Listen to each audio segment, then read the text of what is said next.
So we, it takes effort. And I guess my suggestion is, don't go another 6 months without having seriously studied Daniel 10, 11, and 12.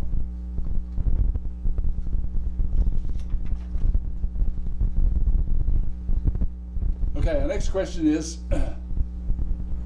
what should we expect a few weeks before the tribulation? Anybody give me an answer?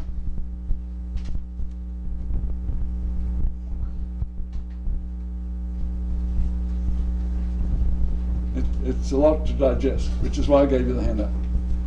We should expect morning and evening sacrifices. Because the abomination of desolation is like 30 days before the tribulation seriously starts. But for Israel, wouldn't you say the tribulation starts early? Right? With the abomination of desolation. Right? So, on page 2, the second handout there, Jesus gives us a three-king sequence of events. And over in Revelation, which you'll hear more about probably on trumpets, there's a 7 trumpet sequence given. And I don't think any of us have any trouble with, at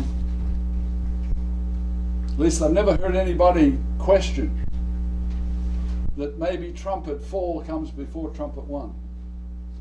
Have you ever heard anybody suggest that? It's like 1 comes before 2, comes before 3. And so when you read Revelation, he said, the first trumpet sounds, whatever the first trumpet is, that's the first event. And when it's finished happening, or following it, comes trumpet number 2, which, interestingly enough, since I'm on it anyhow, is a third of the ships in the sea are destroyed at the same time as a third of the creatures under the sea die, at the same time as that third of the sea becomes blood. You ever seen that in history? Has that ever happened? What could cause that? Hydrogen bomb, right? Because it's tough going to kill a third of the ships in the sea. And are these going to be cargo ships, or are these most likely going to be a fleet? Right? Aircraft carriers and whatever. Okay, but when right now it's hard to tell anybody what it is, where it's going to be, and when it's going to be, because we just don't have enough detail. But on the day that it happens, it's going to jump out of the news, and you're going to go, trumpet number 2, right there. That's it. So then what might you expect would happen next? Trumpet number 3. And what won't happen next after trumpet number 3? Trumpet number 4. Right? And trumpet number 4, in my opinion, is verse 44 of Daniel 11. And I used to puzzle about it for years. What on earth is a third of the day? Well, God's out there in heaven, and he's looking down here on planet Earth, and planet Earth is rotating once a day, 24 hours a day. So what is a third of 24 hours? It's 8 hours, isn't it? So in an 8-hour time block, which is pretty much the width of the Soviet Union, if you look at your map, Moscow is like on the left-hand side, and Siberia goes all the way out to Japan. So that part of Russia, Soviet Union, etc., is like 8-hour time block. And when you have a nuclear winter, you can't see the sun, and you can't see the moon, you can't see the stars, because there's debris in the sky, and it blocks the sun, the moon, and the stars. And so if verse 44 is like I suspect it's going to be a nuclear detonation over Russia, then for a third of the day in that part of the world, you won't be able to see the sun, moon, and stars. But for the other 2/3 of the day, and in the southern hemisphere, but unless you have another explanation, I'd love to hear it, because that's the best I can come up with. Okay, in Mark 13, Jesus shows a period of time of sorrows comes before the abomination and the people fleeing to the mountains. Mark 13:7, when you hear of wars and rumors of wars, don't be troubled. Such things must happen. The time is not yet. Nation will rise against nation, kingdom against kingdom. There will be earthquakes. Did you all feel the earthquake? Pawnee had like, they said 5.6 and they upped it to 5.9. But, you know, people in Tulsa felt it. And they said people in Arkansas felt it. And they said people in Kansas felt it. I know people that did, but we didn't. I didn't feel it. Yeah. And, you know, 5.6 is beginning to be serious. You know, but anyhow. So he says, there shall be earthquakes in various places, and there will be famines and troubles. These are the beginnings of sorrows, which means these are not the tribulation. They are before the tribulation, right? Verse 14 in Mark 13. So when you see the abomination of desolation spoken of by Daniel the prophet standing at all, let the reader understand. Then let those who are in Judea flee to the mountains, because Jesus wants to save them from dying by the edge of the sword and from being taken captive into all nations. I mean, you know, and really, it's only Matthew 24 reading people that are going to know this is there. Jews who don't read Matthew 24, they don't know that's there. A lot of people who do read Matthew 24 won't understand. In fact, I suspect that once the morning and evening sacrifices begin in Jerusalem, a lot of American Christians will think it's so holy and special because it's what used to happen at the temple. That they will buy airplane tickets and they'll fly over there and they will be in Jerusalem and they will be in Israel taking bus tours. And if they've remembered what Jesus told them in Matthew 24 and they're obedient to Jesus, they have a window of about an hour or 2 hours to get out of town and head for the mountains or get caught up in the war. You know, so it's only really Matthew 24 reading people and Jesus believing people who are going to have that information.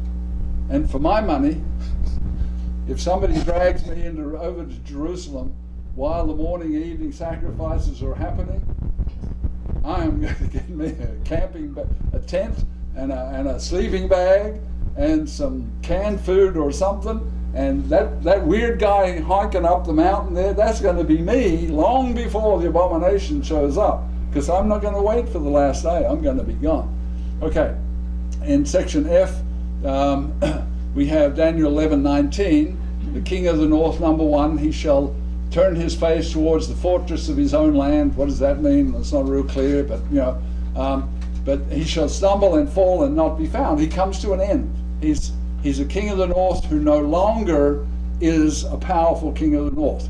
And the very next verse, verse 20, there shall arise in his place. Who is his? His is the guy in verse 19, king of the north, number 1. So in his place, once he stops, arises a second king of the north who imposes taxes on the glorious kingdom, Israel, right? And within a few days, a very short period of time, he is destroyed, not in anger or in battle. Okay, so the first king stops, we're not sure how. The second king takes his place, and right now the United Nations is built on the thought that eventually the president of the United Nations will rule the world. That's their thinking. And all nations will be subservient to the United Nations and the president of the United Nations. And they have been talking in the United Nations for like 20 years about taxing each person in each country a small amount to cause money to flow in to support the United Nations. Right now they have to wait for donations. Right? They can only do on the money that's been donated. America donates most of the money, but anyhow. Okay, so he taxes the glorious kingdom, Israel, and probably a lot of other nations, but he's only around for a very short time. And he's like a paper tiger, which is like the United Nations, right? So then in verse 21, comes the third king in the sequence, and this is clearly the king of the north, who is the beast power, who does stop the morning and evening sacrifices, who does set up the abomination of desolation, And if you read what Paul wrote, he is the guy who sits in the temple of God and shows that himself he is God. That's blasphemous. Humans cannot say, I am God. That's why Jesus said when they say Christ is over here, don't believe it. It isn't Christ. He will claim to be Christ, but he isn't Christ. Until you see the real Christ coming on a white horse, floating down the sky, meeting all the dead people in the clouds, because they won't be dead then. At what point does a dead person come out of the grave and stop being dead? Anybody know? I don't know. Yeah, I mean, as they come up above the ground, are they already changed? Or it's kind of gross to think about. Anyhow, so in all probability they come up shining beings, just right out of the ground. That sounds like a good solution. But anyhow, will people see it? If your house is next to a cemetery, will you see any of this? Huh? Presumably you will. You know, I mean, this is God. He's about to just demonstrate to all the world that he is in control of the universe, right? So verse 21, in his place shall arise a vile person. Paul refers to a vile person in his writings. Beast power, king of the north, number 3, to whom they will not give honor of royalty. He's no special person. He's just a sneaky guy who's going to work his way in. He comes in peaceably and he seizes the kingdom by intrigue. He tricks people into letting him be the number 1 ruler. In section H there we see what happens to Jerusalem and Israel after the abomination of desolation first day is they fall by the edge of the sword, they're led away captive. Jerusalem is trodden underfoot for 3.5 years. We see that in Revelation 11:2. Leave out the court outside the temple, for it has been given to the Gentiles, and they will tread the holy city underfoot for 42 months, same period of time as the beast power, king of the north, number 3, is given authority to, be over the tribulation period. So very shortly before the abomination king appears, there's an effort to tax the people of Israel and probably many other countries too. And like I say, to describe this to your neighbor now is very difficult. When this is in the news, when this is jumping out of the news on the newspapers, it's on the TV, when Fox News is reporting it, if they're still up and running, right? When this is visible, it'll be like as clear as a bell. But you kind of need to know that it's in the scripture before it, then it becomes clear. If you never really studied it, you're not even sure where it is, so you're not sure if it is clear as a bell or not. Right? And that's why Jesus said, let the reader understand Daniel. So looking at section I, we see that the world leader over this is destroyed after a few days and is replaced by the 3rd king in the sequence, right? And king number 3 is the guy who starts the tribulation. And with a tiny little bit of study, this is not speculation, this is absolutely proved.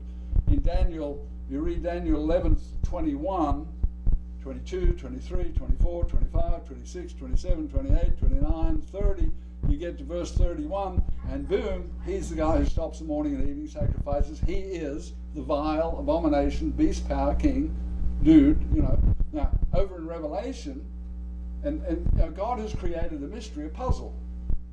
And so the average Bible reading person, they go, oh, beast, beast, beast. It's obviously a person. God is just calling him a beast. Right? Well, Hitler was a beast in God's view, in most of our view. Right?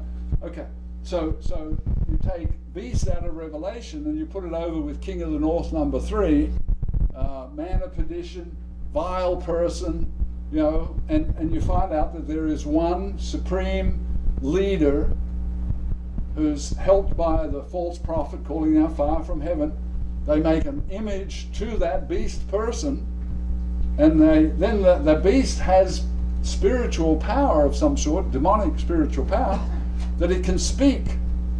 So they make an image with man's hands, and now it has like powers to speak.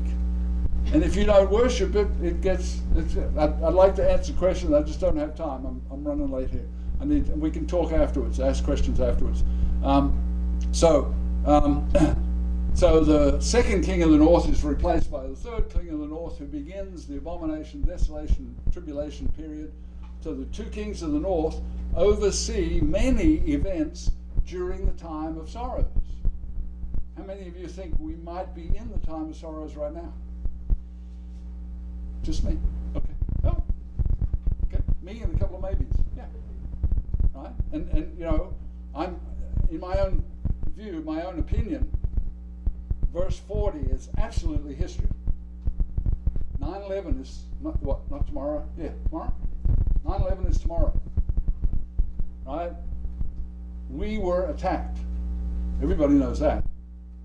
And within less than a month, many of our ships, many of our planes, many of our troops landed in Afghanistan. We counterattacked. And we overwhelmed Afghanistan. And not too long after that, we overwhelmed Iraq. And then we've been passing through or coming out ever since. So you know, to me, that's all history. We're waiting for the next verse, verse 41, which obviously hasn't happened yet, because Egypt hasn't been captured. So the two kings of the north oversee many of the events during the time of sorrows, and then after they finish their work, you know, comes the third king of the north, the Abomination of Desolation king. So section J there says, we see Satan empowering this third king of the north, and a fuller description of that is in Revelation and the fifth trumpet. And the fifth trumpet's got locusts coming out of the bottomless pit, and they have stings in their tail, and they hurt men like scorpions. Anybody been stung by a scorpion? Anybody? Or just me? Yeah, okay. Is that memorable? That is memorable. Do you remember where you were when that happened? Oh, yeah, I remember. Okay, I'll try not to think about it. Anyhow, okay, so for 5 months they seek death, they can't have death. Satan is the king over trumpet number 5, and Satan gives his power to the physical beast power king, king number 3. And then he, when trumpet 6 arrive, he is the conquering king over killing 1/3 of mankind that's left alive at that time. So, is that World War IV? I don't know. But if it kills 1/3 of mankind, that is some giant war. And he is king by Satan's power. He's king over the second 2 trumpets, the last, those 5th and 6th trumpets. And so that little line in Revelation says, who can make war with the beast? Because he has killed 1/3 of mankind with 200 million man army. Not with nukes, with boots on the ground army. Right? So, many Bible verses show that during the tribulation,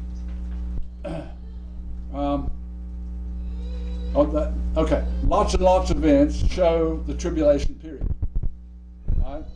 And it would take hours and hours and hours to wade down through all of those verses, right? But Daniel gives the overview of the time of sorrows, which is why Jesus said in Matthew 24, long before Revelation is written, Revelation is the capstone to everything else, right? It reveals and ties together all of the other prophecies all the way through the Bible, right? But at time of Jesus is speaking, right, 2,000 years ago, he says, oh, you want end time information? Here it comes, Matthew 24 and 25, but I'm not going to cover what is already covered in Daniel 10, 11, 12. So when he gets to the abomination, he says, for more information on the abomination, go study Daniel, right? And then come back to Matthew 24, and then have a broader, bigger, wider view of the whole thing unwinding and developing and so on. So, could this be the reason that Jesus said, let my readers understand the pre-tribulation period by studying the abomination of desolation in the book of Daniel?